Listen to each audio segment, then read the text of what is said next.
أعوذ بالله من الشيطان الرجيم بسم الله الرحمن الرحيم الحمد لله رب العالمين بارئ الخلائق أجمعين باعث الأنبياء والمرسلين والصلاة والسلام على طه وياسين حبيب إله العالمين شفيع المذنبين أبي القاسم المصطفى محمد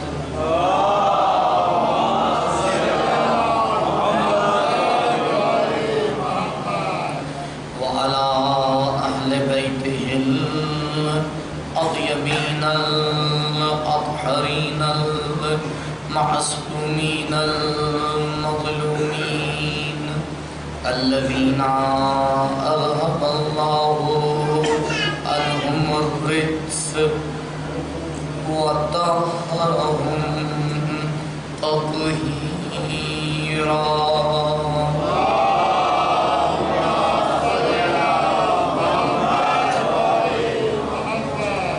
ولا سيما على الحجة الثاني عشر بقية الله المنتظر ولعنة الله على أعدائهم وقتلتهم ومنكري فضائلهم ومصائبهم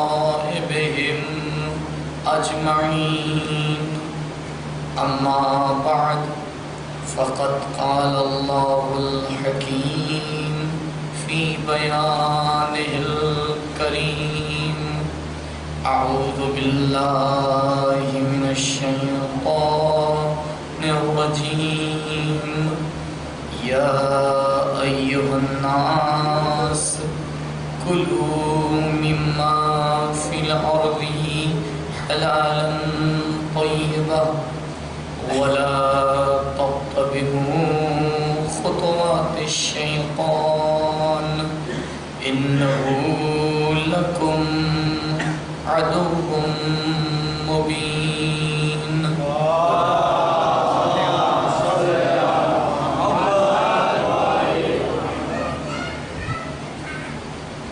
ارشاد رب العزت ہے اے لوگوں ہم نے زمین پر جو کچھ بھی تمہارے لیے خلق کیا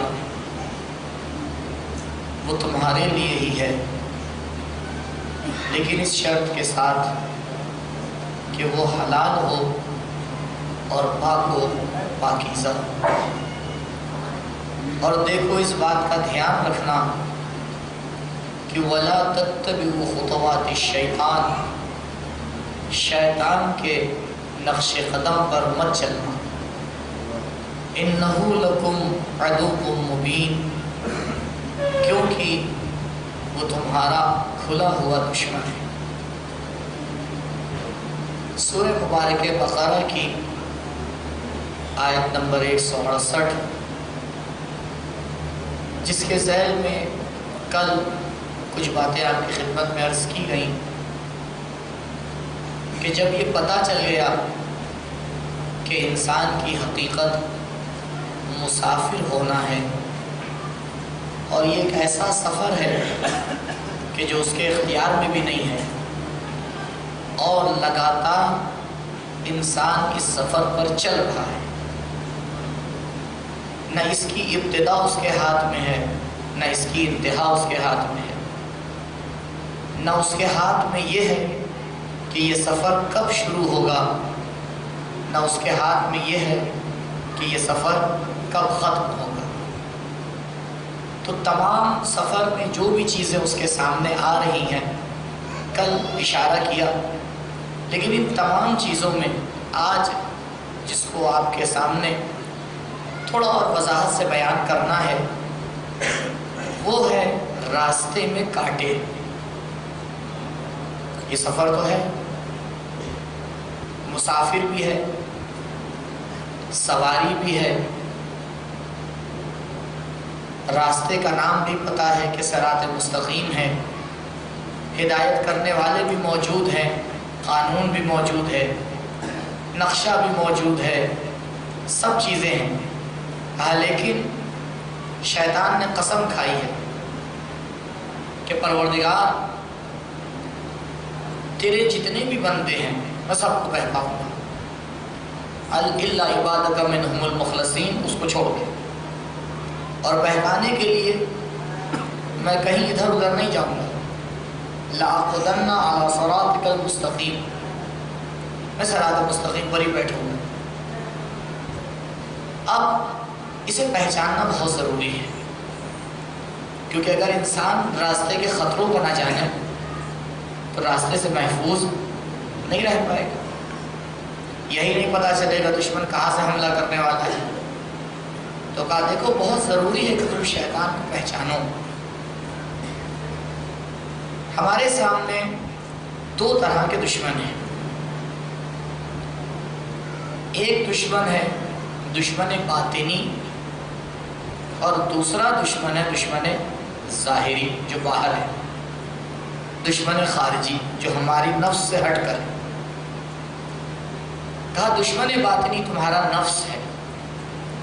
آپ دیکھیں اگر ایک سوال آپ کے سامنے رکھا جائے کہ ساری دنیا کو اگر کوئی ذات بہکاتی ہے تو اس کا نام ہے شیطان، اور شیطان کو کس نے بہکایا؟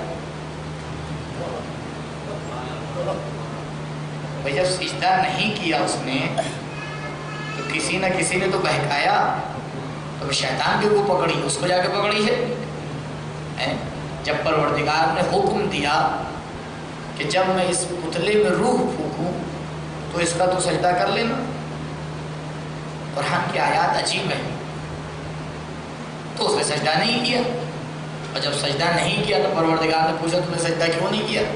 کہا پروردگار خلقتنی من نار و خلقتہ من طین، تو نے مجھے آگ سے بنایا، اسے مٹی سے بنایا، میں اس سے افضل ہوں۔ افضل مفضول کا سجدہ نہیں کرتے، عجیب بات ہے۔ شیطان کو اتنا سمجھ میں آ رہا تھا کہ جو افضل ہے وہ آگے رہے گا، جو مفضول ہے وہ پیچھے رہے گا۔ اب یہ سمجھنے مجھ سے غلطی ہو گئی افضل کون ہے مفضول کون ہے، لیکن عجیب امت مسلمہ ہے، گواہی دیتی رہی کہ علی افضل ہیں، لیکن پھر بھی افضل کو چھوڑ کے مفضول کے پیچھے پڑی رہی۔ آپ بتائیے، یعنی اتنا تو شیطان بھی سمجھتا ہے۔ شیطان نے یہ نہیں کہا، بہت غور کیجئے، شیطان نے یہ نہیں کہا کہ وہ اعلیٰ ہے میں ادنا ہوں، اس نے قانون ہی سیدھا سیدھا بتا دیا کہ پروردگار میں اعلیٰ ہوں یہ ادنا ہے، تو میں کیوں اس کا سجدہ کروں؟ پروردگار نے کہا یہاں تو نے سمجھ، قانون تو نے صحیح سمجھا ہے، قانون کو سمجھنے میں تو نے غلطی نہیں کی ہے، قانون بالکل صحیح سمجھا ہے کہ جو اعلیٰ ہے اسی کا سجدہ کیا جائے گا، بس تو یہ نہیں سمجھ پایا کہ اعلیٰ ہے کون۔ اعلیٰ وہ نہیں ہے کہ جسے مٹی سے بنایا یا خاک سے بنایا، اعلیٰ وہ ہے کہ جس میں میں اپنی روح پھونک رہا ہوں۔ تو آدم کے پتلے کو دیکھ رہا ہے، میں اپنی روح کو دیکھ رہا ہوں۔ بس یہی مشکل ہے، جب انسان ظاہر میں پھنس جاتا ہے تو خطا کار بن جاتا ہے، جب حقیقت تک پہنچ جاتا ہے تو عبادت پروردگار میں مشغول ہو جاتا ہے۔ درود پڑھیں پر محمد و آل۔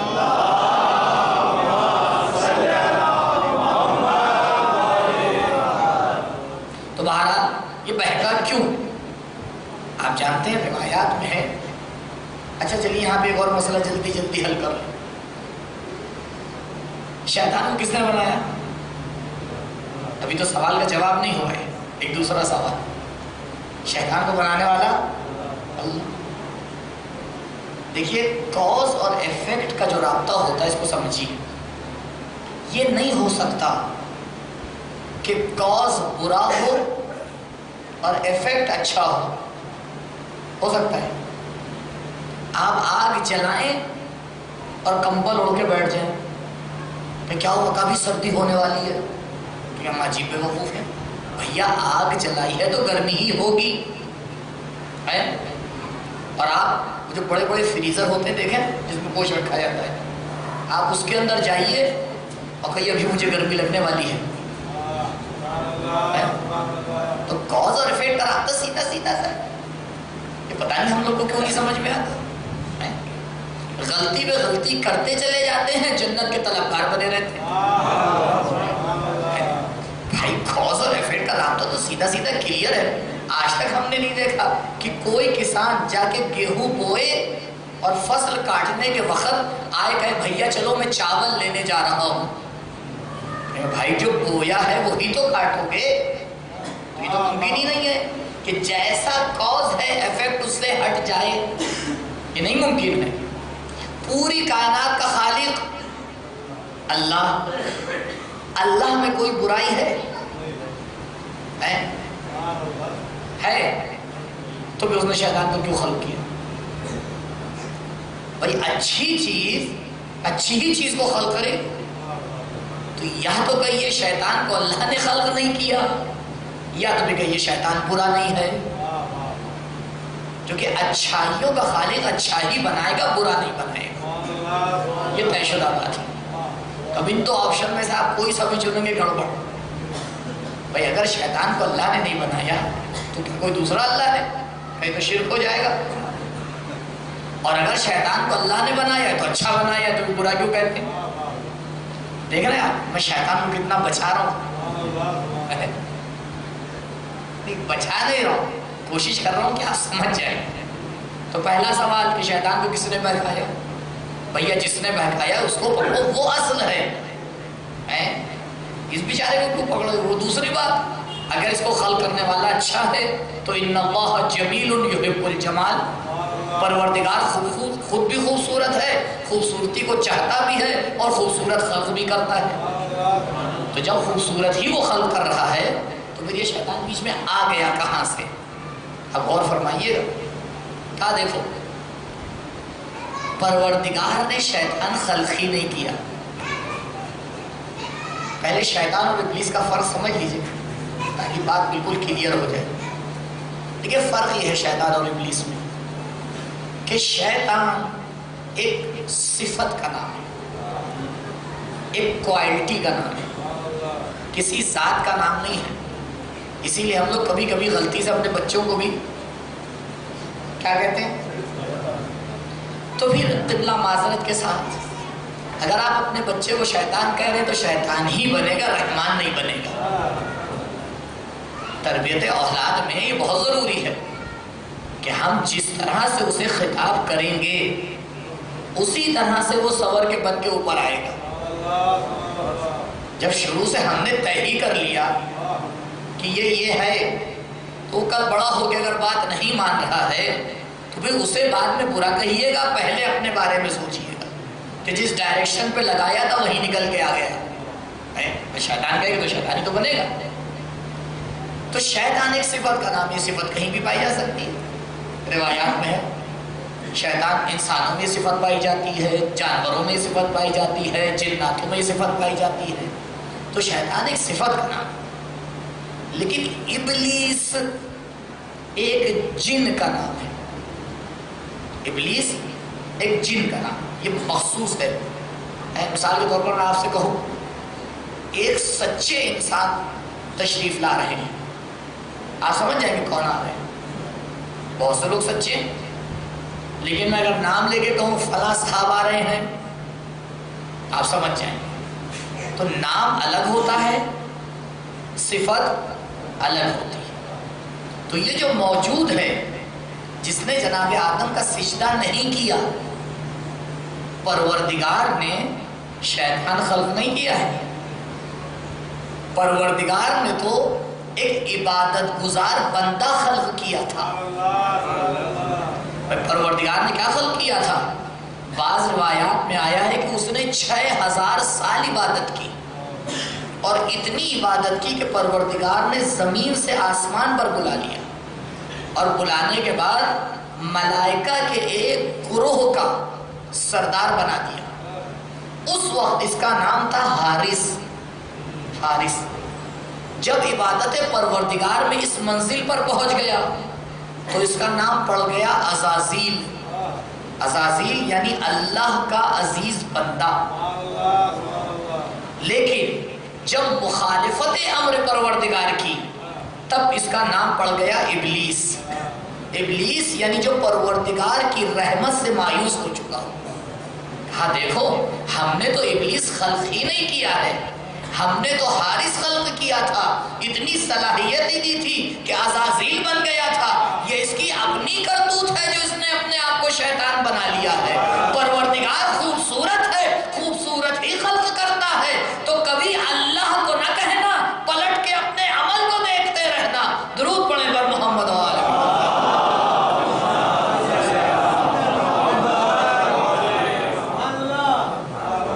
پروردگار برائی خلق ہی نہیں کرتا ہے، پروردگار نے تو خوبصورت خلق کیا تھا، ایسا بندہ خلق کیا تھا کہ جو ملائکہ کا سردار جا کے بن گیا تھا۔ انسان کو پروردگار نے کتنی صلاحیتیں دی ہیں، اب انسان استعمال نہ کرے، بہترین عقل دے دی، فطرت پاک دے دی، اب کیا چاہیے؟ اب آگے استعمال نہ کرے، اپنے بنائی ہوئی چیزوں کے آگے جھکتا رہے تو ہم کیا کریں؟ پروردگار نے بہترین عبد خلق کیا تھا، 6000 سال عبادت کی کا پروردگار، تو شیطان کو بہکایا کس نے؟ کہا دیکھو غور کرو، ہم نے انسان کو بھی اور جنات کو بھی ایک نفس عطا کی جو مخصوص ہے اور کسی کے پاس نہیں۔ اسی لیے پروردگار کہتا ہے ما خلقت الجن والانس الا لیعبدون۔ پروردگار کسی اور سے اس طرح کی عبادت نہیں مانگتا، صرف انسانوں سے مانگتا ہے اور جنات سے، کیونکہ نفس پروردگار نے انسان کو دی ہے اور جنات کو دی ہے۔ اب ایک طرف نفس موجود ہے، دوسری طرف پاک فطرت موجود ہے۔ سورہ مبارکہ روم آیت نمبر 30، فطرت اللہ التی فطر الناس علیہا، یہ پاک فطرت ہے جس پر پروردگار نے انسان کو خلق کیا۔ اب یہ پاک فطرت ایک طرف، نفس ایک طرف، دونوں میں ہمیشہ جنگ ہوتی رہتی ہے۔ اسی لیے تو رسول خدا صلی اللہ علیہ وآلہ وسلم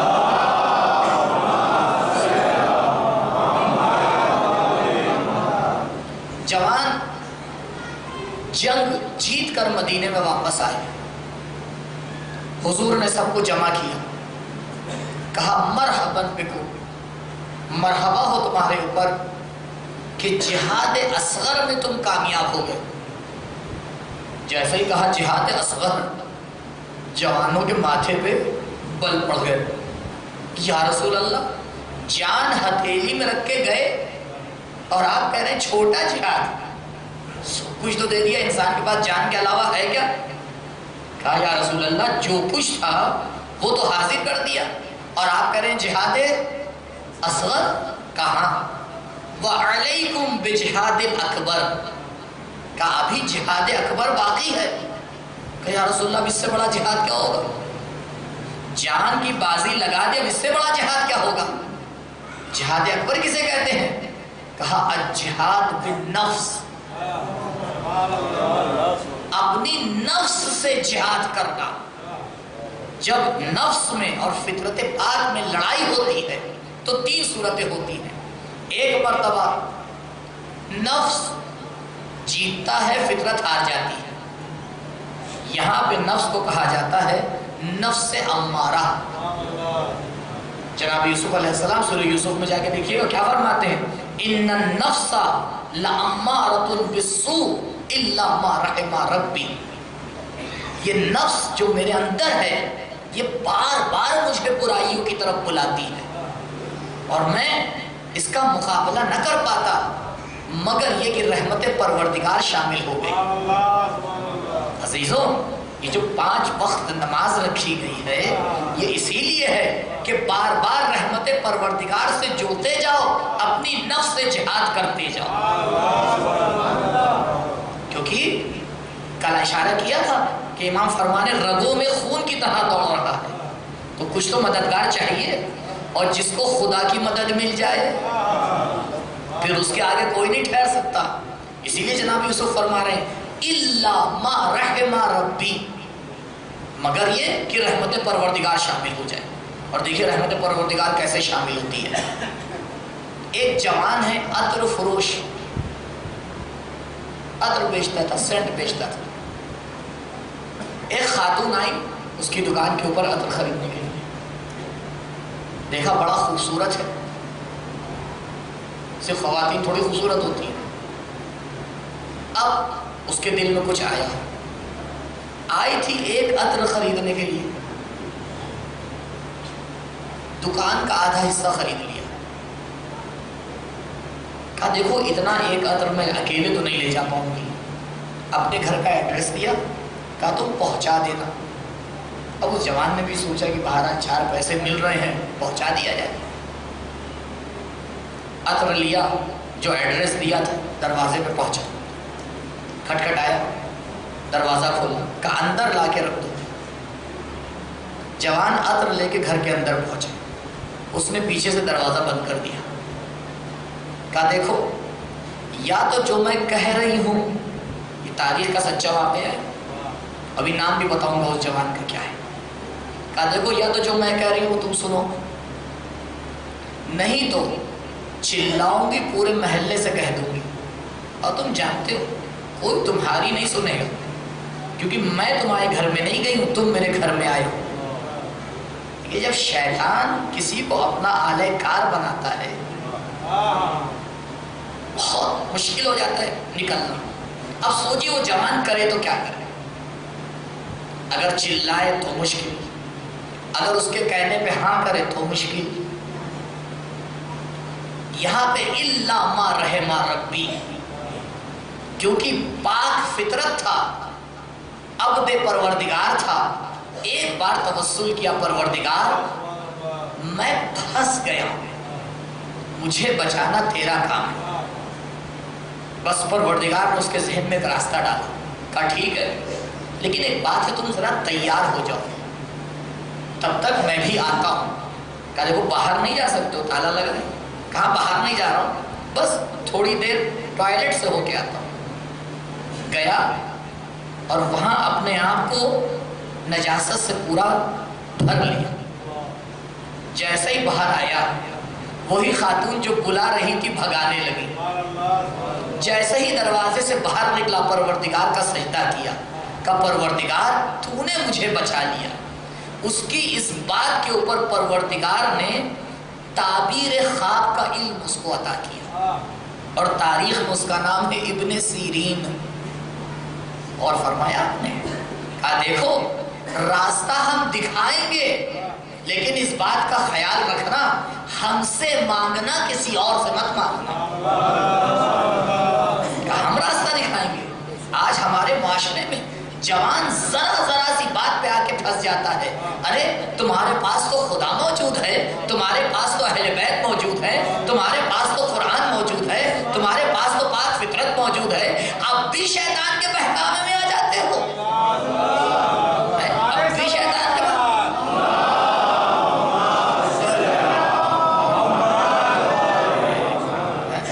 بس جب پیسے کی کمی ہوتی ہے تبھی مولا کائنات نظر آتے ہیں، جب کوئی بیمار پڑتا ہے تبھی جناب عباس نظر آتے ہیں. ارے جب گناہوں کی طرف شیطان بلا رہا ہے تب یہ ہستیاں کیوں نہیں یاد آتی ہیں؟ ایک بار یا علی کہو پھر دیکھو کیسے شیطان سے تمہیں بچایا جاتا ہے.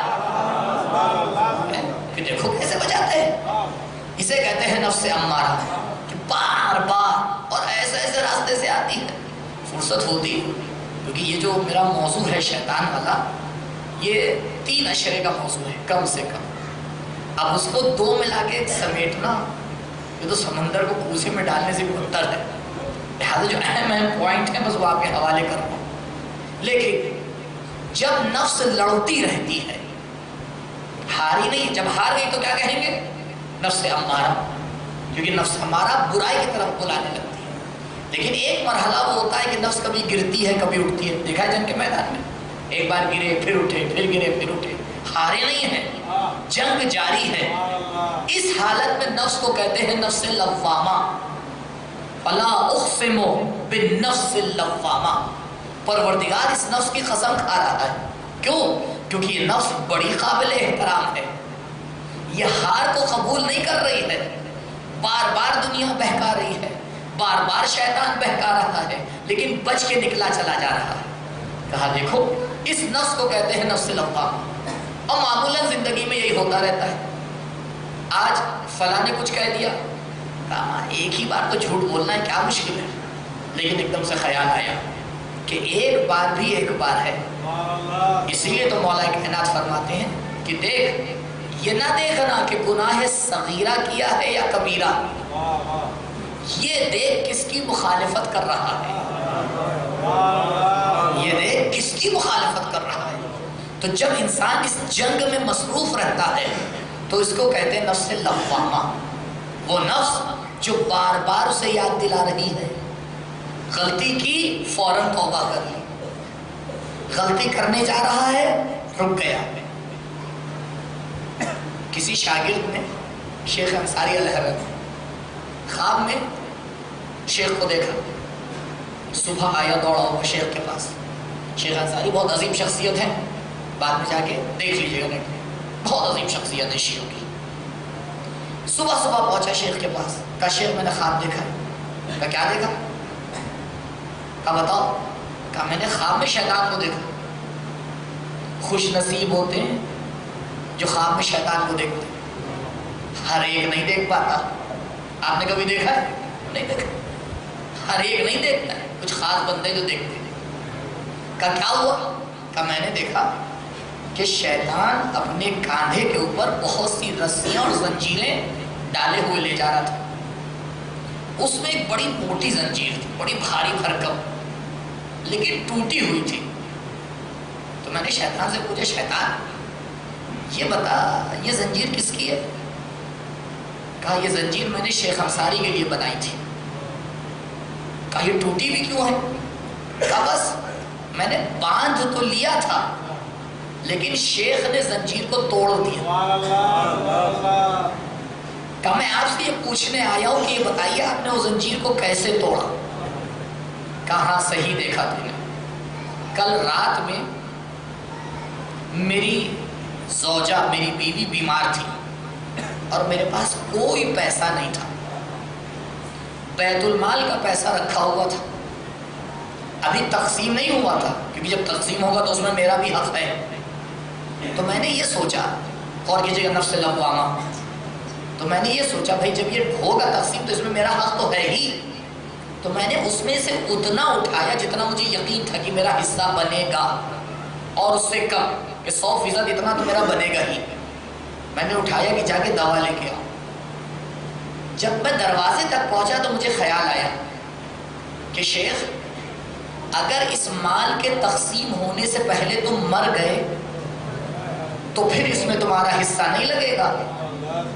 تو تمہیں کہاں سے یقین ہے کہ تمہارا حصہ ہے اس میں؟ کہا دروازے تک لے گیا تھا، باہر نہیں لے جا پایا. میں واپس آیا، میں نے کہا پروردگار تو ہی بیمار کرنے والا ہے، تو ہی شفا دینے والا ہے. اگر میرے پاس ہوگا تو علاج کراؤں گا، جب نہیں ہے تو میرے اوپر ذمہ داری نہیں ہے. کہا تو نے صحیح دیکھا، شیطان اپنی زنجیر میں مجھے باندھ کے دروازے تک تو لے جا سکتا ہے لیکن گناہ میں مبتلا نہیں کر سکتا. اسے کہتے ہیں نفس لوامہ. تو اب بات پوری ہو گئی. اب شاگرد جانے لگا. شیخ نے کہا رکو. کیا ہوگا؟ کہا خواب پورا بتا. خواب پورا بتا. اس کا مطلب یہ کہ شیخ کو خواب پتا تھا، تبھی تو کہا تھوڑا سا میں نے چھوڑ دیا. کہا کیوں چھوڑ دیا بتاؤ؟ کہا میں نے شیطان سے پلٹ کے پوچھا یہ بتا میری رسی کون سی ہے؟ اپنی بھی تو پوچھے گا وہ، جب اتنی بھاری بھرکم شیطان شیخ کی بنائی ہے تو تیری کون سی ہے؟ تو کہا ہم لوگ ایک نالی کے کنارے کھڑے ہوئے تھے. شیطان نے مجھ سے کہا ذرا ادھر آؤ. میں ادھر آ گیا. اس نے کہا اچھا واپس چلے جاؤ. میں واپس چلے گا. میں کہا اچھا بتاؤ میری رسی کون سی ہے؟ کہا تمہیں رسی کی ضرورت نہیں ہے, تم تو خود ہی ادھر ادھر جا رہے ہو. رسی تو میں اس کے لیے بناتا ہوں جو میرے کہنے کی مخالفت کرے. تم سے میں نے کہا ادھر آؤ, تم نے پوچھا ہی نہیں, آ گئے. میں نے کہا واپس جاؤ, تم نے دوبارہ نہیں پوچھا, واپس چلے گئے. تو تمہارے لیے رسی نہیں ہے, صرف میرے اشارے کافی ہیں. عزیزو,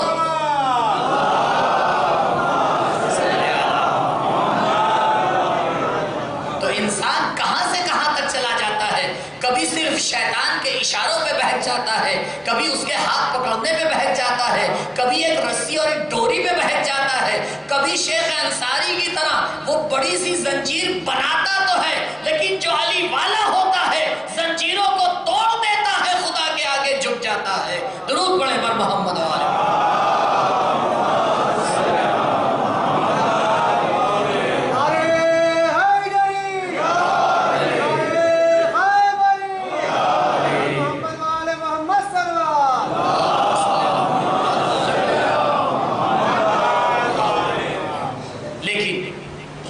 جب نفس تیسرے مرحلے میں شیطان پہ پوری طرح سے جیت جاتی ہے اور اب شیطان اسے ہاتھ بھی نہیں لگا پاتا, تو قرآن اس نفس کو نفس مطمئنہ کہتا ہے.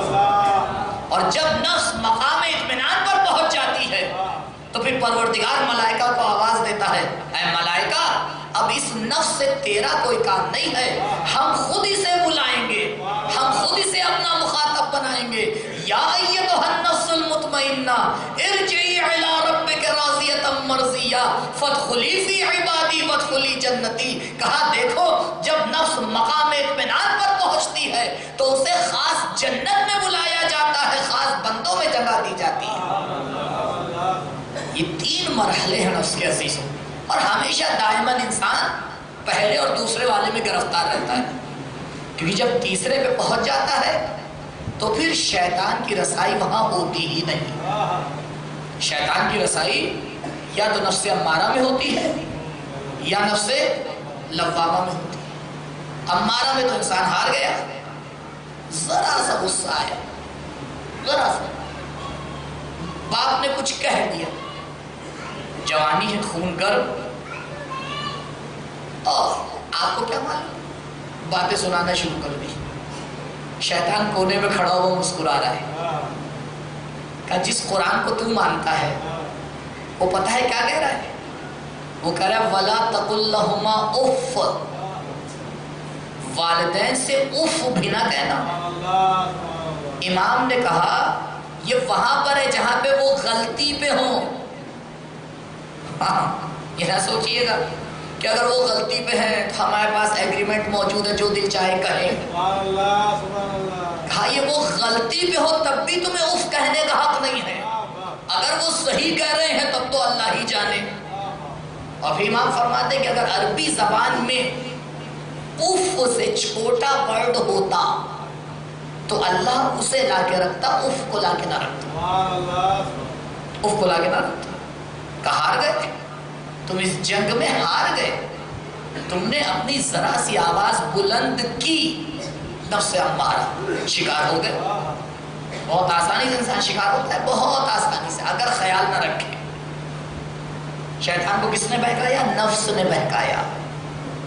عزیزوں نفس انسان کے پاس بھی موجود ہے, شیطان کے پاس بھی موجود ہے. تو کوئی باہر سے بعد میں بہکاتا ہے. ابھی آپ کے سامنے مراحل بیان کروں گا, اور بہرحال میں آج سے 2 سال پہلے بھی جب آیا تھا تب بھی میں نے بات کہی تھی, آج پھر تاکید کیے دے رہا ہوں. دیکھیے عزیزوں, یہ جو منبر ہے یہ ہے درس گاہ, یہ وقت بتانے کے لیے نہیں ہے, ثواب کمانے کے لیے نہیں ہے. کیوں؟ کیونکہ آپ اپنے گھر سے چلنے کا ارادہ کریں گے, مجھے اپنے مولا پہ اتنا بھروسہ ہے کہ وہ اسی وقت آپ کو ثواب دے دیں گے, آپ چاہیں آئیں یا نہ آئیں, تاکہ آپ کل یہ نہ کہیں مولا ہم گئے تھے. کوئی منت نہیں ہے اگر کوئی فرش ادا پہ آتا ہے, یہ ہے درس گاہ. تو ثواب سوچ کے مت آیا کریے, وقت بتانے مت آیا کریں، کیونکہ درسگاہ ہے تو درس لینے آیا کیجیے، اور درس تب سمجھ میں آتا ہے جب انسان پاک و پاکیزہ ہوتا ہے۔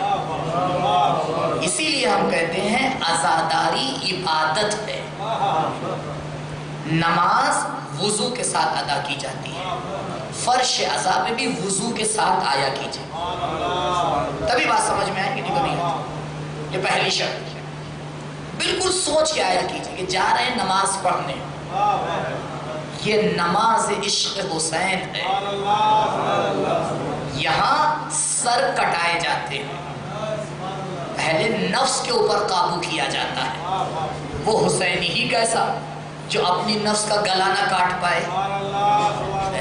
یہی تو آگے انسان سیکھتا ہے کہ دیکھو کس طرح کربلا والوں نے اپنی نفس کا گلا کاٹا، کس طرح سے اس کے اوپر کنٹرول کیا۔ مولا رات میں کیا فرما رہے ہیں؟ تمہاری جنت کی میں ضمانت کر رہا ہوں، کیا چاہیے تمہیں؟ جنت چاہیے، میں دے رہا ہوں، جاؤ، میں جنت دے رہا ہوں، حسین وعدہ کر رہے ہیں، جاؤ مجھے چھوڑ کے چلے جاؤ۔ کہا مولا جنت کے لیے نہیں جی رہے ہیں، ہماری جنت تو آپ ہیں۔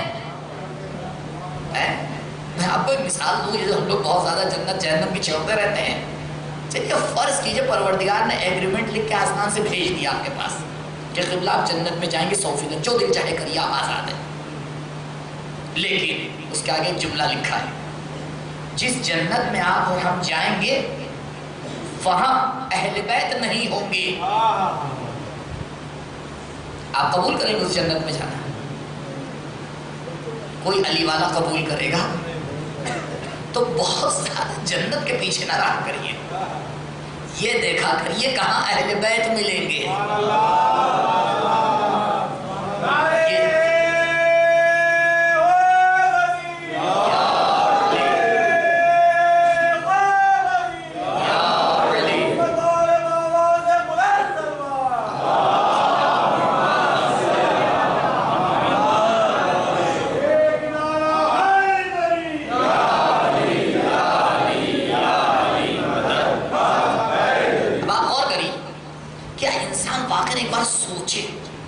سوچے گا کب کب آ جائے گا کہ پوری زندگی اہل بیت کا نام لیتا رہے اور قیامت میں بھی پروردگار اسے جنت میں بھیجے، لیکن اس طبقے میں رکھے جہاں اہل بیت آتے ہی نہیں۔ یہ جنت کسی جہنم سے کم نہیں ہے، یہ جنت کسی جہنم سے کم نہیں ہے۔ تو اس پہ غور کیجیے آپ، یہ بہت غور کی بات ہے۔ دوسری بات، تو پہلی بات کہ یہ درسگاہ، تو درسگاہ میں پاک و پاکیزہ طہارت کے ساتھ وضو کر کے آیا کیجیے، جا رہے نماز پڑھنے، جا رہے نماز پڑھنے۔ دوسری چیز، اور یہ باتیں میں معمولاً لاسٹ میں اس لیے کہتا ہوں کہ آپ یہ نہ کہ یہ مولانا اپنے لیے کہہ رہے تھے، نہیں، مولانا اپنے لیے نہیں کہہ رہے تھے، دوسروں کے لیے کہہ رہے تھے، کیونکہ اب یہ سلسلہ جاری ہے۔ ہمیشہ مجلس میں کاغذ اور قلم لے کے آیا کیجیے۔ جب ہم گھر واپس جاتے ہیں، جو نہیں آیا ہم سے پوچھتا ہے کہاں گئے تھے؟ تو مجلس میں گئے تھے۔ کیا پڑھا؟ کیسی رہی؟ بڑی اچھی، چھتیں اڑا دی، مولانا نے چھتیں اڑا دی۔ ابھی آپ دیکھیے، آپ لوگ نعرے لگا رہے ہیں، چھتیں نہیں پڑھا رہے۔ اچھا کیا پڑھا؟ کچھ شیطان ویطان کہہ رہے تھے، 3 گھنٹے شیطان ویطان کہہ رہے تھے۔ ہاں کچھ نفس وفس کی بھی بات تھی۔ اچھا کیا تھا؟ 1 گھنٹہ 20 منٹ آپ یہاں بیٹھ کے گئے، 100 منٹ میں 80 منٹ میں 8 پوائنٹ لے کے نہیں گئے۔ تو بھائی شاید کہنا پڑے گا میرا بھی وقت گیا، آپ کا بھی وقت گیا۔ قبلہ کم سے کم ہماری معرفت ہر منبر کے بعد 1 درجہ بڑھنی چاہیے، تبھی تو آپ نبی کو عید منا پائیں گے۔ نبی کو ہر کوئی عید نہیں منا سکتا۔ رمضان کے لاسٹ میں عید کیوں رکھی گئی ہے؟ کہا 30 دن روزہ رکھ کے تمہاری نفس پاک ہو جاتی ہے، اب تمہیں حق ہے کہ عید مناؤ۔ محرم رمضان سے کم نہیں ہے، کہا 2 مہینے 8 دن منبر کے نیچے آ کے بیٹھ کے کمال تک پہنچتے ہو، اب تمہیں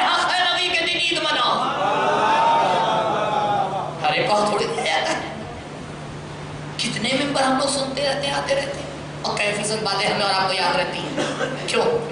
کیونکہ ان باتوں کو نہ لکھا جاتا ہے، نہ ان باتوں کے اوپر ڈسکشن ہوتا ہے. بس سن لیا، چلے گا، بڑی اچھی بات تھی. لیکن نہیں، ہم جو بھی بیان کرتے ہیں معذرت کے ساتھ لکھ کے لاتے ہیں، کیونکہ ہم بھی ہو سکتا ہے بھول جائے، شیطان بہکا دے. آئے تھے کہنے کچھ، آپ نے کچھ زیادہ واہ واہ کر دی، چلے گئے کچھ اور.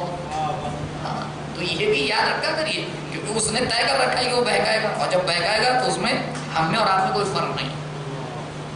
تو پہلا مرحلہ کہ ایک نفس ہے اندر، یہیں سے سارا مسئلہ شروع ہوتا ہے. قرآن 6 اسٹیج بیان کر رہا ہے کہ شیطان کس طرح سے بہکاتا ہے. اگر آپ نے پہلے ہی اسٹیج پہ اس کو پکڑ لیا تو دوسرے کی باری نہیں آتی، دوسرے پہ پکڑ لیا تو تیسرے کی نہیں آتی، تیسرے پہ پکڑ لیا تو چوتھے کی نہیں آتی. بار ہر اسٹیج اس کے بعد ہے. اب ان اسٹیجز کو ذہن میں رکھیے گا. اب ذہن میں رکھ پائیے گا تو رکھیے گا. میں آیات بھی بتا دوں گا، ایڈریس آیات کا نہیں بتاؤں، وہ آپ کے حوالے. یہ ہر چیز ضرور تھوڑی نوالا بنا کے میں آپ کو دوں، چبانے کی زحمت تو آپ لیجیے. پہلا اسٹیج سورہ مبارک الناس، من شر الوسواس الخناس. پروردگار ہم اعوذ پناہ مانگتے ہیں. کس سے پناہ مانگ رہے ہو؟ من شر الوسواس، وسواس کے شر سے. پہلا اسٹیج وسوسہ ہے، اور وسوسہ یہ درونی ہوتا ہے، یہ درونی ہوتا ہے. وہ انسان جو اپنے وسوسے پہ کنٹرول کر لے، شیطان اس تک آتا ہی نہیں. شیطان اس کے پاس آتا ہے جو لائٹ جلا کے اسے بلاتا ہے. اسے کیا پتا کہ ہماری نفس میں کیا چل رہا ہے، ہم کیا سوچ رہے ہیں. یہ تو محرم پروردگار ہے، اللہ جانتا ہے، اللہ کے خاص بندے جانتے ہیں. پروردگار نے شیطان کو حق نہیں دیا ہے کہ ہم کیا سوچ رہے ہیں وہ جانے. اسے نہیں پتا چلتا ہے. کب پتا چلتا ہے؟ جب ہم غلط سوچتے ہیں. جیسے ہی غلط سوچا، شیطان سے کنیکشن بن گیا. جیسے ہی انسان غلط سوچتا ہے، اس کی روح کی سچویشن چینج ہو جاتی ہے.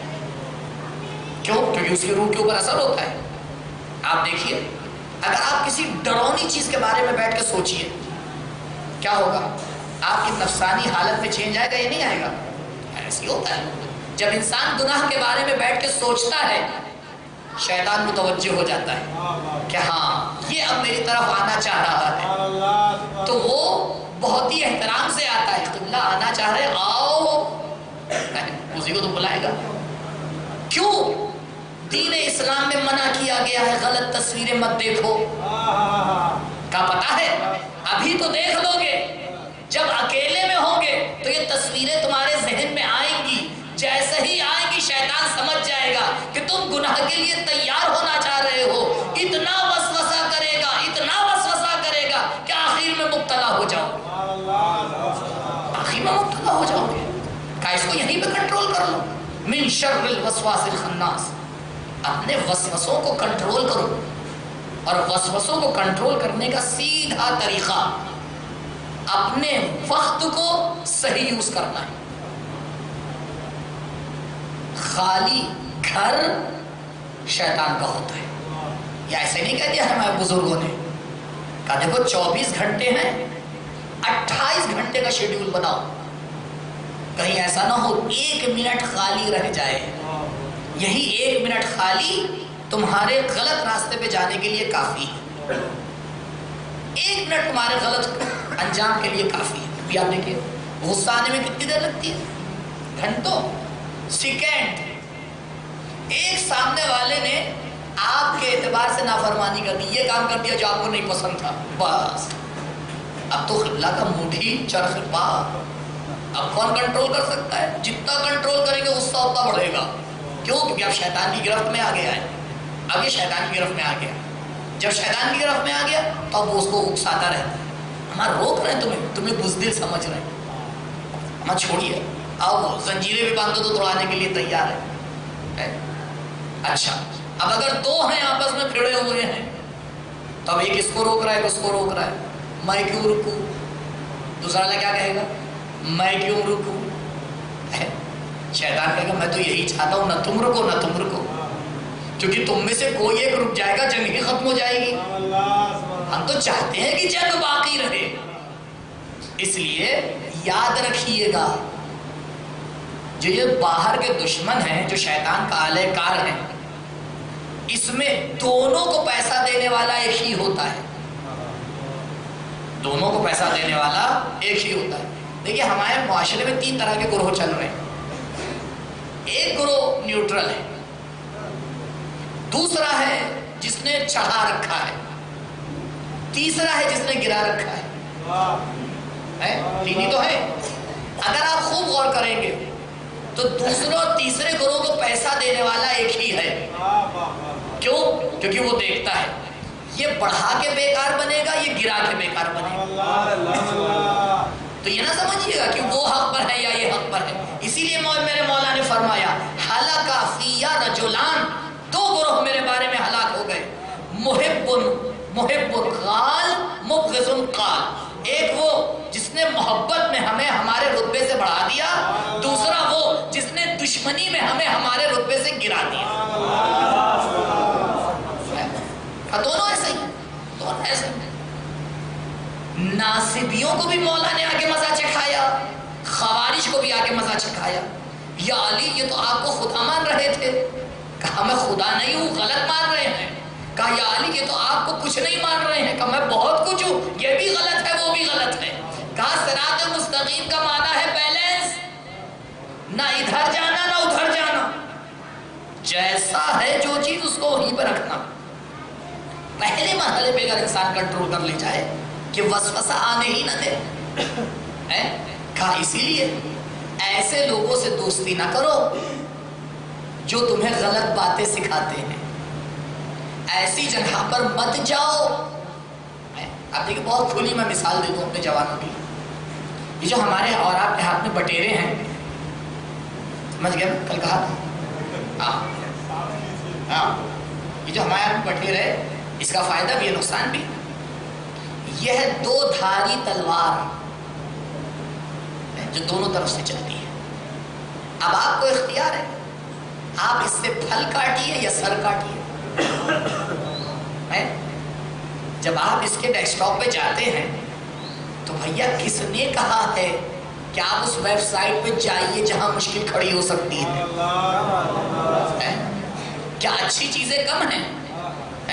ابھی آپ دیکھیں، میں معذرت کے ساتھ میرے پاس ٹائم ہوتا ہے، میں پوری رات آپ کو مثالیں دے دے کے یہیں بیٹھایا رکھتا۔ وہ تو خدا کا شکر کریے کہ ٹائم پہ ختم کرنے کا عادی ہوں، چاہے بات جتنی بھی ہو۔ ہمارا جماعت شیطان کیسے پہچاتے؟ کہ آپ تو ماشاءاللہ جب سے جیو چلا ہے، میں نے اس کا نام رکھا ہے مرو۔ جیو تھوڑی وہ ہے مرو۔ کیوں؟ کیونکہ اب جوان اس لیے یوز کرتا ہے کیونکہ ڈیٹا بچا ہوا ہے۔ کرتا نہیں کرتا 12 بجنے سے 15 منٹ پہلے دیکھیے، بات نہیں کر سکتے اس سے، ایسا مشغول ہوگا۔ الحمدللہ اس بٹیروں نے ہمارے جوانوں کو سر جھکا بنا دیا، اتنے سمجھدار ہو گئے اب سب کا سر جھکا رہتا ہے۔ الحمدللہ سر جھکا تو بنایا، کہاں رہتا ہے؟ اس میں سامنے کیا ہو رہا ہے، دائیں کیا ہو رہا ہے، بائیں کیا ہو رہا ہے، گھر میں کیا ہو رہا ہے، محلے میں کیا ہو رہا ہے، پریوار میں کیا ہو رہا ہے، معاشرے میں کیا ہو رہا ہے، کچھ نہیں پتا۔ پوری دنیا کو یہاں دیکھ رہا ہے، اپنے آپ سے غافل ہے۔ کہا اسی کو شیطان کہتے ہیں، تم دنیا کی خبریں ہمیں بتا رہے ہو، اپنے آپ سے غافل ہو، تمہیں یہی نہیں پتا کہ تم کہاں پر ہو۔ آپ دیکھیے کہاں کہاں کی خبریں، جیسے ہی آپ کوئی سوال پوچھیے، اب تو مولانا سے سوال پوچھنے کی ضرورت ہی نہیں ہے کیونکہ آن لائن آنسر موجود ہے۔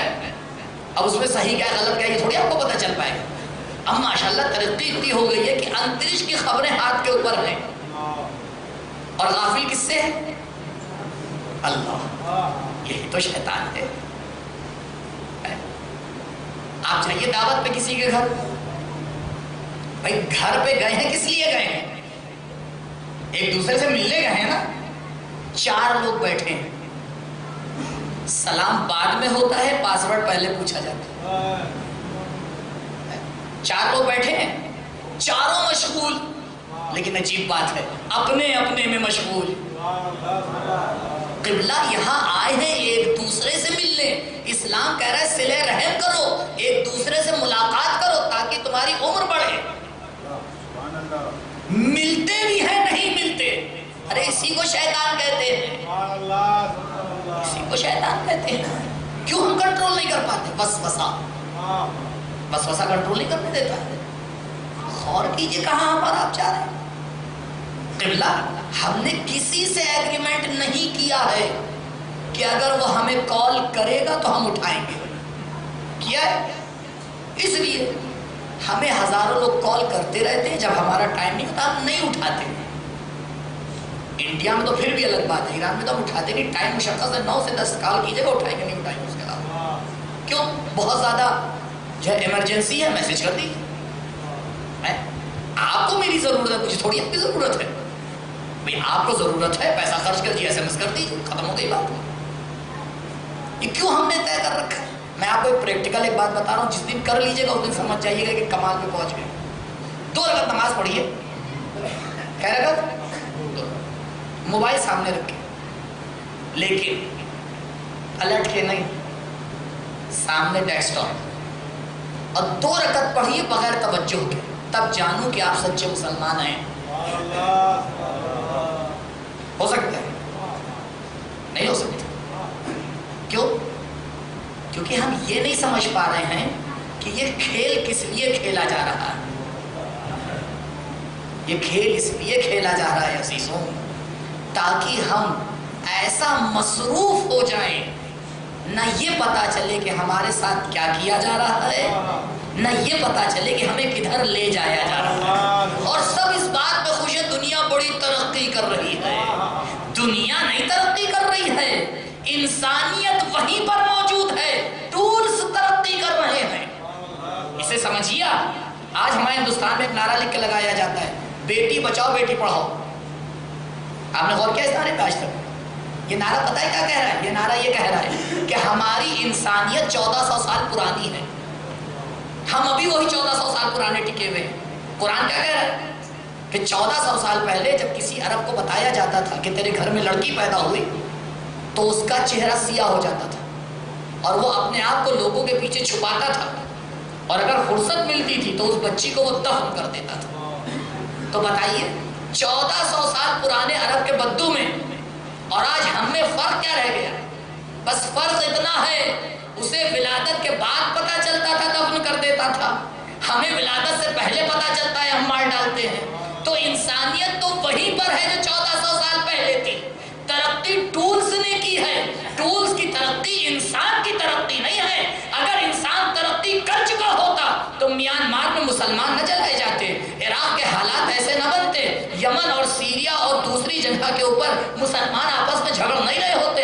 انسانیت کا مطلب یہ ہے کہ انسانیت کے کردار کو اپناؤ, ٹولز کو حوالے کر دو. درود پڑھیں پر محمد و آل محمد.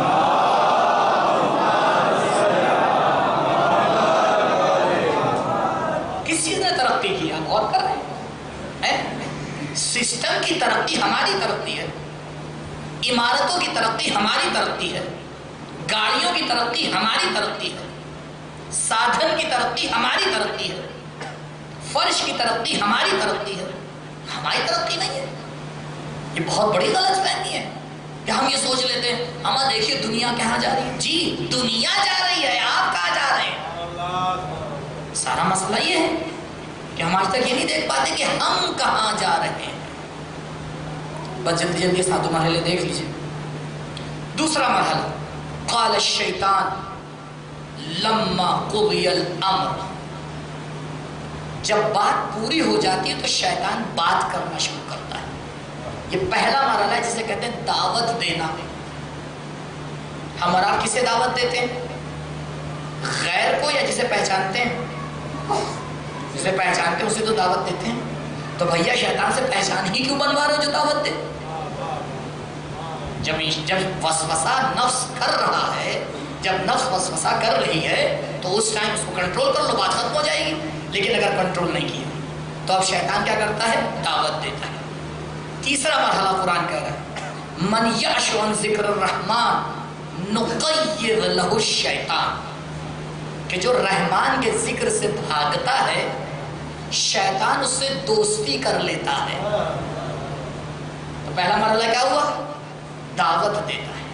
اور جب یہ دعوت پہ لبیک کہہ دیتا ہے، اگر وہیں پہ پکڑ لیا تو بات ختم. لیکن اگر دعوت شیطان پہ لبیک کہہ دی تو اب یہ شیطان کا کیا بن جاتا ہے؟ دوست بن جاتا ہے. اب دوستی آپ سوچیے کہ اگر کوئی شیطان کا دوست بنے گا تو بھی کہاں جائے گا؟ لوگ اپنے دوست کے لیے کچھ بھی کرنے کو تیار ہو جاتے ہیں. تو اگر دوست بن جائے گا تو کچھ بھی کرنے کو تیار ہو جائے گا. اس کے بعد کا مرحلہ، تیسرا مرحلہ، پہلا دعوت، دوسری دوستی، تیسرا وَشَارِكْهُمْ فِي الْأَمْوَالِ وَالْأَوْلَادِ. اب شیطان دوستی پہ نہیں ٹکتا ہے، آ کے پارٹنرشپ پیدا کرتا ہے، اس کو اپنا پارٹنر بنا لیتا ہے. دوستی زیادہ خطرناک ہے پارٹنرشپ؟ پارٹنرشپ میں تو رابطہ اور گہرا ہو جاتا ہے. وشارک ان کے ساتھ مشارکت کرتا ہے. کس چیز میں؟ اموال میں، یعنی مال و دولت میں. اور کس میں؟ اولاد میں. اللہ اکبر. دونوں چیزیں اہل بیت کی محبت کو نہیں آنے دیتی. امام حسین علیہ السلام نے کیا فرمایا تھا کہ میں جو تمہیں نصیحت کر رہا ہوں کربلا میں عاشور کے دن، کیوں میری بات تمہارے اندر اثر نہیں کر رہی ہے؟ کیوں نہیں کر رہی؟ وَشَارِكْهُمْ فِي الْأَمْوَالِ. کیوں؟ کیونکہ شیطان نے تمہارے مالوں میں تصرف کر رکھا ہے. اب جو تم نے کھایا ہے وہ مال حرام ہے. اب تمہیں حسین جیسے انسان کی بات بھی سمجھ میں نہیں آئے گی. حسین جیسے انسان کی بات نہیں سمجھ میں آتی ہے. کیوں؟ کیونکہ شیطان مال میں شریک ہو گیا ہے، اور حرام مال نے ایسا انسان کو شیطان کا غلام بنا دیا کہ اب وہ اچھی بات سننے کو تیار ہی نہیں ہوتا. اب بھیا جب تک سنے گا نہیں تو سدھرے گا کیسے؟ آپ دیکھ لیجئے بہت سے ایسے انسان ہوتے ہیں اعتراض کرتے ہیں، قبلہ منبر پہ فضائل پڑھا کریے، یہ سب کیا پڑھتے ہیں؟ ہمیں تو بہت زیادہ کہا جاتا ہے کیونکہ ہم تو تھوڑا پاگل ٹائپ کے ہیں. ہماری صاف سیدھی بات، کیونکہ ہمارا یہ ماننا ہے وہ نصیحت کہ جس کے بدلے میں عوام ایک رتبہ آگے نہ بڑھے تو اس کو فضائل کیسے کہیں؟ یہ جو ہم نے ڈیوائڈ کیا ایک تقسیم ہماری، اور آپ لوگ کے بھی ذہن میں ہوگی 100%. جیسے ہی کسی کو بلایا جائے گا فوراً آپ کا ذہن اٹریکٹ کرے گا، اچھا مولانا فضائل بول رہے. اور یہ مولانا کون سے؟ یہ نصیحت کرتے. یہ ہم نے تقسیم کر رکھی ہے. قبلہ وہ نصیحت ہی نہیں جس میں فضائل نہ ہو، اور وہ فضائل ہی نہیں ہے جس میں نصیحت نہ ہو. تو للہ کے واسطے یہ تقسیم ہی ختم کر دیجیے. یہ ممبر حسین ہے. ہر نصیحت فضیلت ہے، ہر فضیلت نصیحت ہے. تو اب سننے نہیں دیتا ہے شیطان. آپ دیکھیے کان دھر کے جوان سنتا نہیں کہ بات صحیح ہے کیا. وہ پہلے اس سے کہہ دیتا ہے کہ بھیا تم تو سیکھے سکھائے آئے ہو، تمہیں سیکھنے کی کیا ضرورت. یہ تیسرا مرحلہ. چوتھا مرحلہ جب اس کو اپنا پارٹنر بنا لیتا ہے تو قرآن کہتا ہے انما استزلہم الشیطان. اب شیطان اس کو ذلیل کرنا شروع کر دے. کیوں؟ کیونکہ اب مال و دولت میں اس کا شریک بن چکا ہے، اولاد میں اس کا شریک بن چکا ہے. اب دیکھیے انسان جو ذلیل ہوتا ہے کس کی وجہ سے ہوتا ہے؟ یا مال و دولت کی وجہ سے ہوتا ہے یا اولاد کی وجہ سے ہوتا ہے. کام اولاد بگاڑتی ہے، باتیں والدین کو سننا پڑتی ہیں. حرام کمائی کہیں نہ کہیں انسان کو آگے ذلیل کر دیتی ہے، کہیں نہ کہیں آگے ذلیل کر ہی دیتی ہے. کیوں؟ کیونکہ یہ قانون پروردگار ہے. استزلہم الشیطان. شیطان اب اس کو ذلیل کر. ابھی لیکن یہ متوجہ نہیں ہوتی. اگر یہاں بھی سدھر گیا بشر اپنی کنیز کو بھیجتا ہے کوڑا رکھنے کے لیے. رات میں کنیز گئی، دروازے پہ کوڑا رکھا، آئی واپس. لیکن بشر کے گھر میں میوزک بج رہی تھی، ڈانس ہو رہا تھا، لہو لہب کا سامان. کنیز کو واپس آنے میں دیری ہو گئی. بشر نے کہا اتنی دیری کو لگا دی، تو کوڑا رکھنے گئی تھی، واپس آ جاتی. کہاں میں گئی تو باہر میری ملاقات امام جعفر صادق سے ہو گئی.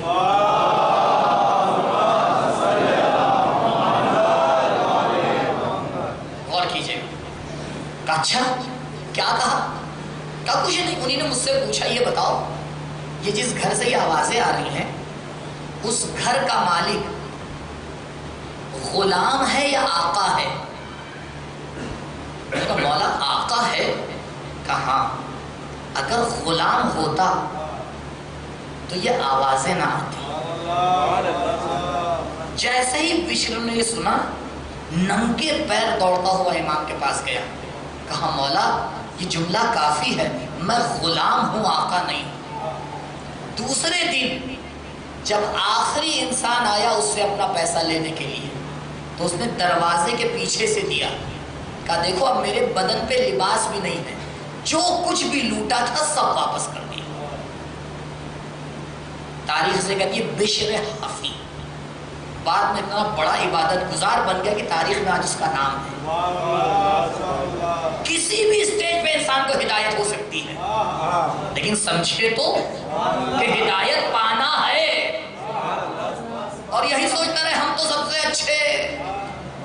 قبلہ یہ ہم لوگ کی بہت بڑی بدنصیبی ہو جاتی ہے کہ ہم سے یہ نہیں کہا جاتا کہ ہم بھی غلطی کرتے ہیں.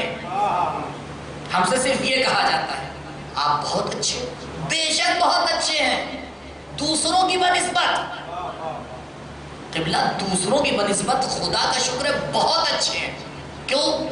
کیونکہ ہم نے ان کو سمجھا ہے جن کو کسی نے نہیں سمجھا. ہمارے پاس وہ دولت ہے جو کسی کے پاس نہیں ہے. ایک شخص آیا امام کے پاس, کا مولا بہت فقیر ہوں, کچھ دے دیجیے. مولا کہ نہیں فقیر نہیں ہوں. کہا مولا کچھ نہیں ہے میرے پاس, رات میں کھانے کے لیے ایک لقمہ نہیں ہے. پھر مولا نے کہا نہیں فقیر نہیں ہو, جاؤ. پھر جا کے بیٹھ گیا. پھر تھوڑی دیر میں اٹھ کے آئے. کہا مولا سچ کہتے ہیں اب فقیری صحیح نہیں جاتی, کچھ نہیں ہے گھر میں کھانے کو. مولا نے کہا اچھا یہ بتا اگر میں کہوں کہ تیرے پاس کچھ ہے اور تو مجھے دے دے, میں تو اس کے بدلے میں تجھے جو کہے گا دے دوں گا. مولا کچھ ہے ہی نہیں, مانگ لی جو مانگنا. کہا ٹھیک ہے. کہا یہ بتا میری ولایت اور محبت ہے؟ کہا مولا وہ تو اللہ دے دے, جو مانگے گا میں دینے کو تیار ہوں. کہا مولا اسے تو نہیں دے سکتے کیونکہ یہ اتنی بڑی نعمت ہے کہ کوئی چیز اس کا مقابلہ نہیں کر سکتی. عزیزوں جب بھی نیچے والوں سے اپنا کمپیئر کرو گے سر جھکا رہے گا, جب بھی اوپر والوں سے اپنا کمپیئر کرو گے سر اٹھا رہے گا. کیوں ہمیشہ اپنے پست والوں سے مقایسہ کرتے ہو؟ وہ وہاں ہے ہم یہاں ہیں. ارے ذرا اپنے اوپر والوں کو بھی دیکھو تاکہ اور زیادہ ترقی کرتے ہوئے نظر آؤ. درود پڑھے پر محمد و آل محمد.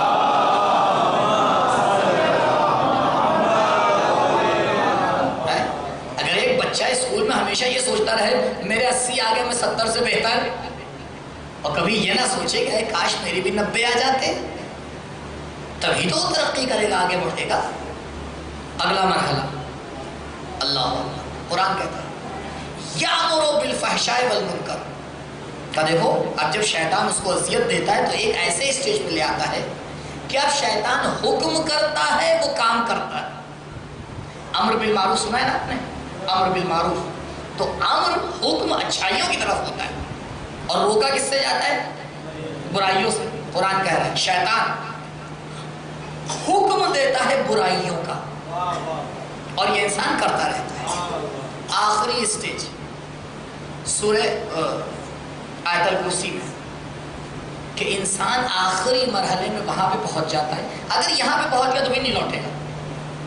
یہ جو آخری اسٹیج ہے اگر یہاں پہنچ گیا انسان پھر نہیں لوٹ سکتا. ولایت دو طرح کی ہے, ولایت رحمان, ولایت شیطان, اور یہ دونوں ایک دوسرے کے مد مقابل چلتے رہتے ہیں. اگر کوئی انسان سچا مولا کی ولایت میں آ گیا پھر مالک اشتر بنتا ہے, سلمان بنتا ہے, بوذر بنتا ہے, مقداد بنتا ہے, میثم تمار بنتا ہے, ابو سمامہ سیداوی بنتا ہے، سعید بنتا ہے، زہیر بنتا ہے، ایسا بن جاتا ہے کہ شیطان کوسوں دور بھاگتا ہے، کہتا ہے تم اس مقام پہ پہنچ گئے ہو جہاں میری کوئی رسائی نہیں ہے، لیکن وہاں پہنچنا پڑتا ہے، ایسے ہی نہیں پہنچ جاتے ہیں۔ اس اسٹیج کے اوپر اپنے آپ کو لانا پڑتا ہے، صرف زبان سے علی ولی اللہ کہہ کے کوئی نہیں پہنچ جاتا۔ اگر ایسے پہنچ رہے ہوتے تو پتہ نہیں کتنے پہنچ گئے ہوتے۔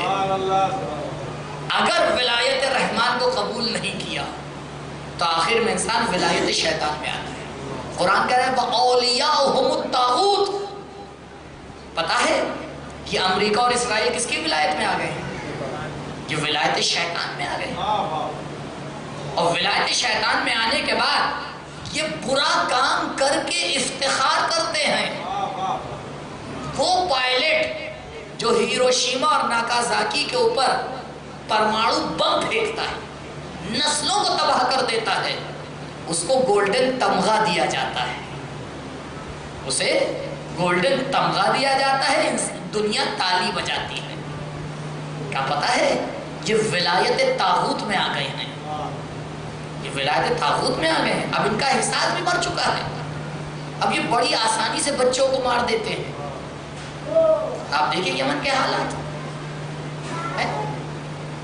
بچوں نے کیا گناہ کیا؟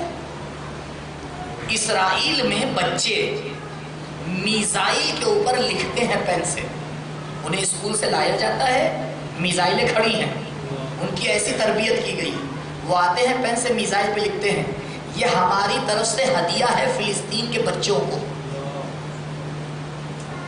دیکھیے دشمن ہمارے ساتھ کیا کر رہا ہے۔ آگے سمجھتے ہیں کہ دشمن ماتھے پہ لکھ کے آتا ہے میں تمہارا دشمن ہوں، بے وقوف ہوگا جو ایسا کرے گا۔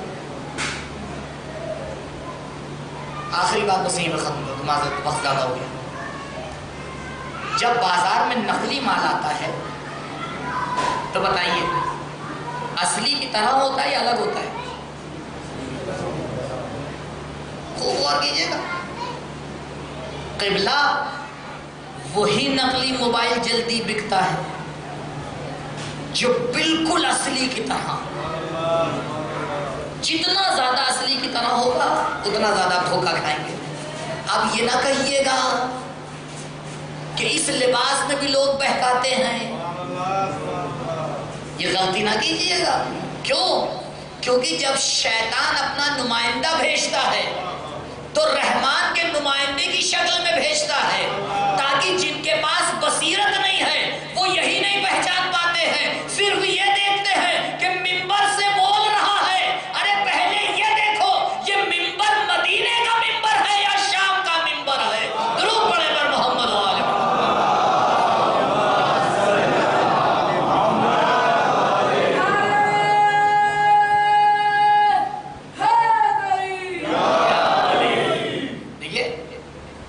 ایک معجزہ دکھاؤں، ہے نا؟ ابھی آپ کو ایک معجزہ کر کے دکھا رہا ہوں۔ ہمارے یہاں معجزے ہوتے ہیں، اور بالکل ابھی میں آیا تو میں یہاں بیٹھا ہوا تھا جب تک مرثیہ چل رہا تھا۔ اگر آپ میں سے کوئی آتا مجھ سے کچھ پوچھتا اور میں اس کو جواب دیتا اور میرا جواب غلط ہوتا تو فوراً پلٹ کے مجھ سے کیا کہتا مولانا یہ صحیح نہیں۔ یعنی اس میں اتنی جرأت ہے کہ اگر میں کچھ غلط کہوں تو وہ ٹوک دے گا۔ کب؟ جب میں نیچے بیٹھا، معجزہ، 2 سیڑھیاں چڑھ کے آیا، یہاں بیٹھا، معصوم بن گیا۔ اب ہم یہ سوچتے ہی نہیں کہ یہاں آنے والا بھی غلط بیان کر سکتا ہے، کیونکہ ہمارا پروف یہ ہوتا ہے ممبر سے پڑھا گیا ہے۔ قبلہ نہ ممبر پہ آنے والا معصوم ہے، نہ ممبر سے بیان ہونے والی بات ہمیشہ صحیح ہوتی ہے۔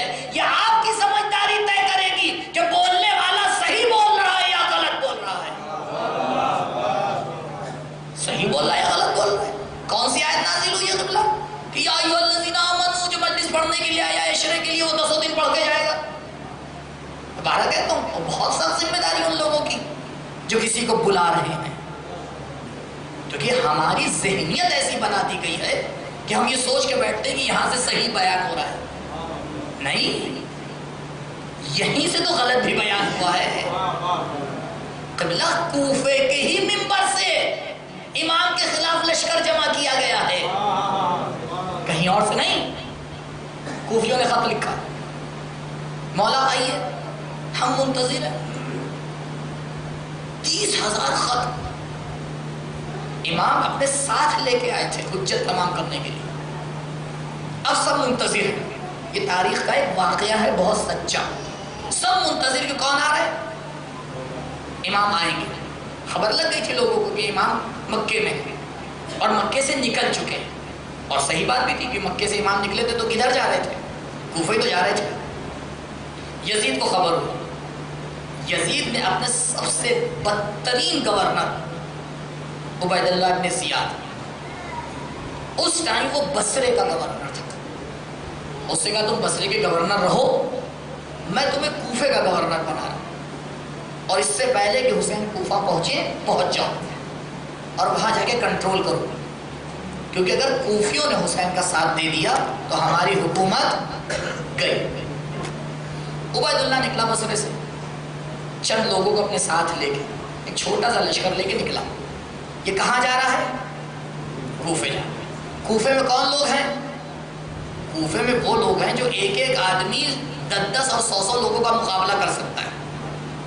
جیسے ہی کوفے سے نزدیک پہنچا، بہت غور سے مثال کو سمجھیے گا اور اس کے آگے میں کچھ نہیں بیان کروں، باقی سمجھنا آپ کی ذمہ داری ہے۔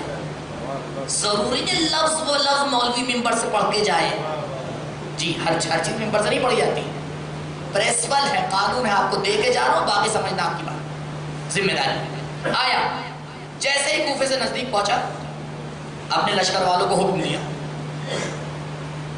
کہا اپنا لباس بدل لو، بنی ہاشم کا لباس پہن لو، اور خود بنی ہاشم کا لباس پہنا اور چہرے پہ نقاب ڈالا۔ آیا، کوفے والے کس کا انتظار کر رہے تھے؟ جب دیکھا کہ بنی ہاشم کے لباس میں لشکر چلا رہا ہے، کیا سمجھے؟ حسین آ گئے، استقبال میں باہر آ گئے اور استقبال کر کے خود دارالخلافہ میں لے گئے، کہہ رہے امام۔ پھر وہ مسجد میں آیا، ابھی تک نقاب نہیں اتاری، مسجد میں آیا، منبر پہ گیا، مسجد کوفہ بھری ہوئی، سب کس کو دیکھنا چاہ رہے ہیں؟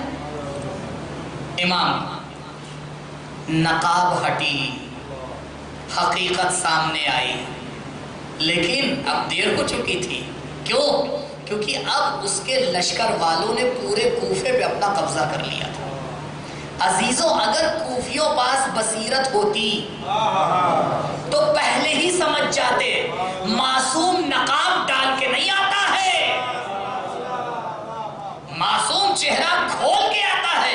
کہا ہم تو کبھی پیچھے بھی مڑ کے نہیں دیکھتے ہیں، اس لیے کبھی بھی تم کسی جنگ میں نہیں دیکھو گے کہ کسی نے پیچھے سے وار کر کے کامیاب ہوا ہو۔ ہم نقاب ڈال کے آئیں گے۔ قبلہ ہمیشہ شیطان نقلی کو اصلی کی طرح بناتا ہے، لیکن ایک غلطی چھوڑ دیتا ہے۔ اگر بصیرت ہوتی ہے تو علی کا شیعہ سمجھ جاتا ہے کون شیطان والا ہے کون رحمان والا ہے۔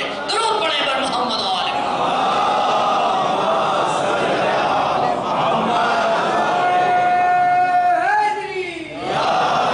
اور اگر آج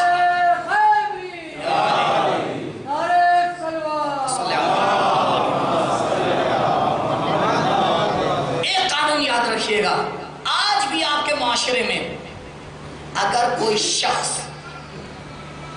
دوستی کے لیول پر، فیملی کے لیول پر، محلے کے لیول پر، شہر کے لیول پر، ملک کے لیول پر، دنیا کے لیول پر، قوم کے لیول پر بانٹنے اور لڑنے کی بات کرے، چاہے پورے لباس محترم میں آ جائے، سمجھ جائیے گا اندر سے شیطان ہے، باہر سے لباس رحمان کا ہے۔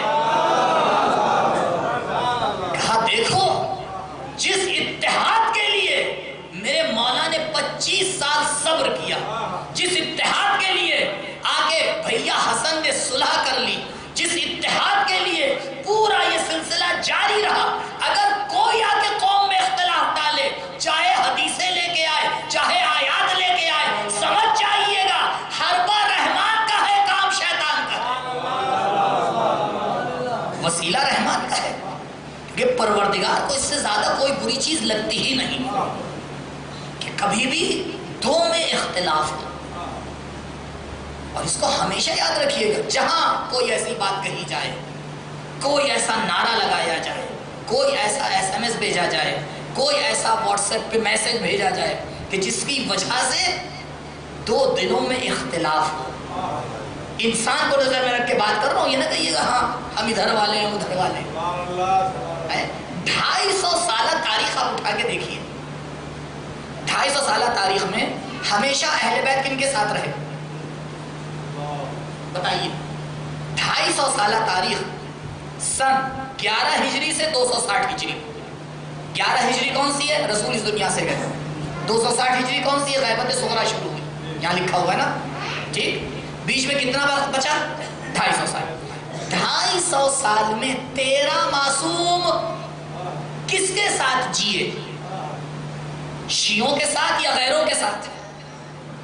بتائیے کتنے ہوتے تھے شیعہ؟ مٹھی برابر۔ ہمیشہ کون ہوتا تھا؟ غیری تو ہوتے تھے، لیکن آپ کو میں کہہ رہا ہوں جا کے تحقیق کر لیجئے، اگر ایک شیعہ سنی جھگڑا ہوا ہو، قبلہ تخت و تاج کا جھگڑا ہوا ہے، مذہب اور ملت کا جھگڑا نہیں ہوا ہے۔ کیوں؟ کیونکہ ایک ایسا رہبر موجود تھا جو ہمیشہ کہتا رہتا تھا کہ اگر کسی نے اہل سنت کے جنازے میں شرکت نہیں کی تو وہ ہم میں سے نہیں ہے، اور ہم نے یہ ماحول بنا دیا کہ وہ آتے بھی تھے تو بھگا دیا۔ کہا یہ سمجھو تم نے بہت بڑا کارنامہ کیا، کارنامہ نہیں کیا ہے، ہماری سیرت سے ہٹ کے بات کی ہے، کیونکہ جب تک کہ وہ آئے گا نہیں سنے گا کہاں سے حق کسے کہتے ہیں، باطل کسے کہتے ہیں۔ شیطان کامیاب ہو گیا، شیطان کامیاب ہو گیا، تم سننے ہی نہیں دیتے ہو، سنانے ہی نہیں دیتے ہو۔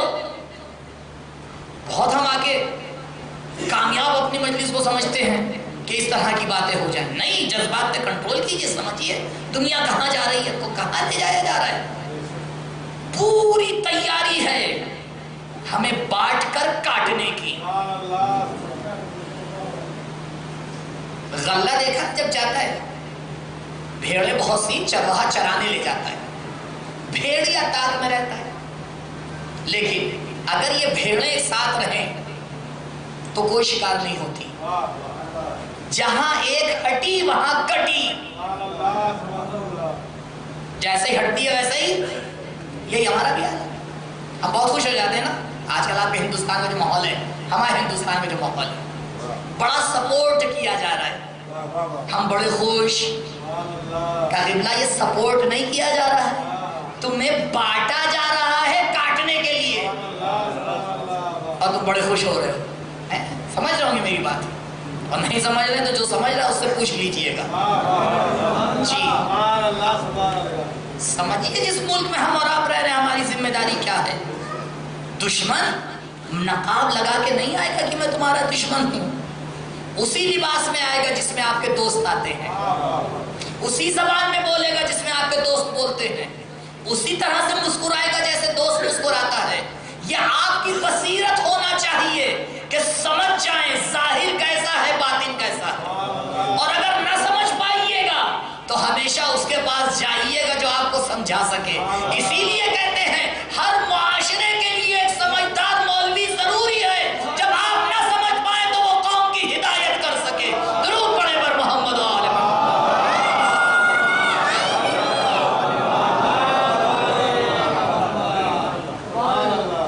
بہرحال موضوع بڑا طویل ہے، تفصیل ہے، حضرت بہت میں نے آپ کا وقت لے لیا، لیکن یہ باتیں غور کرنے والی ہیں، یاد یہ باتیں غور کرنے والی ہیں عزیزوں۔ بہت سی باتیں ادھر سے ہٹ کے میں آپ کو سنا سکتا تھا، لیکن جتنا وقت تھا اس میں جو اہم بات تھی وہ پہنچانی تھی، اور اگر کوئی اس سے ہٹ کے بھی توسل کرنا چاہے در اہل بیت سے تو ان کا دروازہ کھلا ہوتا ہے۔ وہ تو غیروں کو عطا کرتے ہیں، ہم تو اپنے ہیں۔ کبھی ان کی عطا پہ شک نہ کیجیے گا، اگر نہ ملے تو سمجھ جائیے گا یا مانگنے کا سلیقہ نہیں آتا یا ہمارے حق میں بہتر نہیں۔ ایک مسیحی خاتون، مسلمان نہیں مسیحی ہے، اس کی لڑکی کے دونوں پیر فلج ہو جاتے ہیں، کام نہیں کرتے، لبنان کی رہنے والی ہے، ڈاکٹروں کو دکھاتی ہے لیکن شفا نہیں ملتی۔ کوئی کہتا ہے کہ دمشق میں، شام میں، سیریا میں ایک اسپتال ہے، وہاں لے جا کے دکھاؤ۔ خیر وہ آتی ہے، سیریا جاتی ہے، ایک گھر کرائے پہ لیتی ہے اور اپنی بچی کو لے کے اسپتال جاتی ہے۔ اتفاق سے محرم کا ایام تھے، محرم کا ایام عاشور کا دن آیا، اس نے دیکھا کہ ایک بارگاہ ہے اور اس میں لوگ سیاہ لباس پہن کے جا رہے آ رہے ہیں، جو کوئی بھی ہوگا اسے عجیب لگے، اس نے تو کبھی یہ سب دیکھا ہی نہیں تھا۔ آگے بڑھی، آ کے کسی خاتون سے پوچھا کیا ماجرا ہے؟ اس نے کہا تمہیں نہیں معلوم آج عاشور کا دن ہے۔ عاشور کیا ہوتا ہے؟ میں مسلمان نہیں ہوں، میں مسیحی ہوں۔ اس کو ایک ایک کر کے بتایا، کہا اچھا یہ روزہ کس کا ہے؟ کہا یہ روزہ حسین کی بیٹی سکینہ کا ہے۔ پھر سکینہ کے مصائب پڑھے، انسانیت تڑپ جاتی ہے، وہ بھی ایک خاتون تھی، تڑپ گئی۔ جو بتا رہا تھا اس نے جملہ کہا معلوم ہے یہ حسین کی بیٹی ہے، اس سے جو مانگو ہی دے دے گی۔ بس ایک دم سے اس کے ذہن میں خیال آیا میں تو اتنے ڈاکٹروں پاس جا چکی، ذرا ایک بار ان سے بھی مانگ کے دیکھ لوں۔ آئی سکینہ کے حرم میں بیٹھ گئی، مانگنا شروع کیا، مانگتے مانگتے روتے روتے اسے نیند آ گئی، وہ سو گئی۔ پڑوسی آئے ڈھونڈتے ہوئے کہ وہ خاتون کہاں ہے جس نے یہ گھر کرائے پہ لے رکھا ہے؟ کسی نے بتایا یہاں بیٹھی ہوئی، آ کے اس کو جگایا، کہا جاؤ تمہاری بیٹی دروازہ کھٹکھٹا رہی ہے، کیونکہ گھر میں تالا لگا کے آئی تھی۔ ابھی اس کی سمجھ میں نہیں آیا کہ بیٹی کے پیر فلج ہیں، بیٹی پلنگ سے اٹھ کے دروازے تک آئی کیسے؟ گئی، جا کے دروازہ کھولا۔ اب جو دروازہ کھولا تو دیکھا سامنے بچی کھیل رہی ہے، آنکھوں پہ یقین نہیں آیا۔ کہا بیٹی تمہارے پیر؟ کہا ہاں ماں، جب تم مجھے سلا کے چلی گئی تو کچھ دیر بعد ایک بچی آئی اور اس نے مجھے شانہ ہلا کر جگایا، میں نے کہا اور میرا نام بھی لیا، میں نے کہا یہ بتاؤ تم کون ہو؟ میری ماں تو تالا لگا کے گئی ہے، تم اندر کیسے آئی؟ اس نے ایک جملہ کہا وہ ہے جسے اندر آنے کے لیے کسی کی اجازت کی ضرورت نہیں ہے۔ میں سمجھ نہیں پائی اسے میرا نام کہاں سے پتا چلا۔ ماں بس اس نے ایک بات کہی، کہا تو میرا ہاتھ پکڑ، کہے بسم اللہ الرحمن الرحیم اور کھڑی ہو جا۔ میں نے کہا میرے پیر فلج ہیں، میں کھڑی نہیں ہو سکتی، لیکن پتہ نہیں اس کی بات میں کتنی کھچاؤ تھا، کتنا اس کی بات میں جذبہ تھا کہ میں نے اس کا ہاتھ تھاما، کہا بسم اللہ الرحمن الرحیم۔ ماں میں اپنے پیروں پہ کھڑی ہو گئی، نہ کوئی بیماری باقی ہے، نہ کوئی فلج باقی ہے۔ آزادارو، ارے جب حسین کی 6 سالہ دختر عطا کر سکتی ہے تو حسین کیا نہیں کر سکتے ہیں؟ بس مانگنے کا طریقہ آنا چاہیے۔ ایک زائر لکھتا ہے اگر آپ لوگ زیارت پہ گئے ہوں گے تو آپ نے دیکھا ہوگا جو بھی شام سکینہ کے روضے پہ زیارت کے لیے جاتا ہے، اگر چھوٹے بچے جاتے ہیں تو وہ کھلونے لے کے جاتے ہیں۔ اے بچوں ارے یہ کھلونے لے کے کیوں جا رہے ہو؟ تو وہ ایک جواب دیتے ہیں ارے سکینہ کے کھیلنے کے دن تھے، شمر کے تازیانے کانوں سے بالیاں نوچی گئی، ارے ہم یہ کھلونے لے کے جاتے ہیں تاکہ بی بی کی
ألا لعنة الله على القوم الظالمين سيعلم الذين ظلموا أي منقلب ينقلبون إنا لله وإنا إليه راجعون رضا بقضائه وتسليما لأمره لا معبود سواك يا غياث المستغيثين بار الہ امام کے ظہور میں تعجیل فرما، ہمارا نام ان کے آوان و انصار میں شمار فرما، پروردگار پرچم اسلام کو سر بلند فرما، پرچم کفر و نفاق کو سر نگو فرما، شیعان حیدر کرار اس دنیا میں جہاں جہاں بھی ہیں ان کی جان مال عزت و آبرو کی محافظت فرما، جو بیمار ہیں ان کو شفا عاجل و کامل عنایت فرما، جو مقروض ہیں غیب سے ان کا قرض عطا فرما، جو بے روزگار ہیں ان کے لیے روزگار کا انتظام فرما، جو بے اولاد ہیں ان کی گودیوں کو اولاد کی نعمت سے بھر دے، جو صاحب اولاد ہیں انہیں توفیق دے اپنی اولاد کی صحیح تربیت کر سکیں،